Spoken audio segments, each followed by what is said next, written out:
Isa sa pinakamabigat na kalbaryo ng mga motorista sa Metro Manila ay ang EDSA. Pero target ng DPWH o Department of Public Works and Highways na matapos ang unang yugto ng rehabilitasyon sa pangunahing kalsadang ito pagsapit ng Hulyo. Gaano na nga ba kalayo ang narating ng proyekto? Alamin sa ulat ni Aaron Rojas.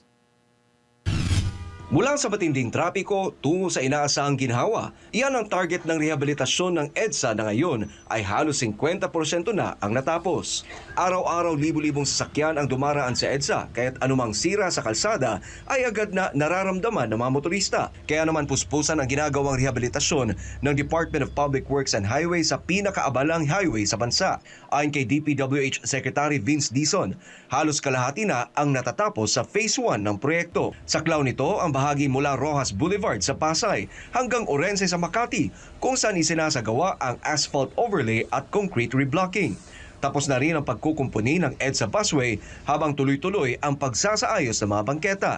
Sa gabi ginagawa ang konstruksyon mula alas 10 hanggang alas 4 ng madaling araw para hindi tuluyang maparalisa ang daloy ng trapiko. Sana makapag 24/7 ulit kami para mapabilis pa lalo. Pero maganda ang progress ng EDSA Rehab.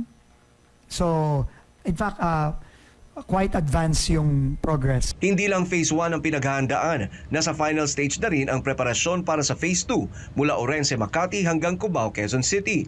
Target din ng ahensya ang 24 oras na trabaho ngayong Semana Santa kapag pinayagan ng Metropolitan Manila Development Authority para mas mapabilis ang pagkumpleto ng proyekto.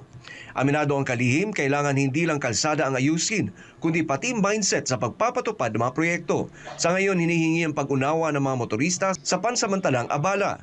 Pero ayon sa DPWH, kapag natapos ang rehabilitasyon sa EDSA, inaasahang magiging mas mabilis, mas maayos at mas ligtas ang biyahe sa pangunahing kalsadang matagal ng simbolo ng matinding trapiko.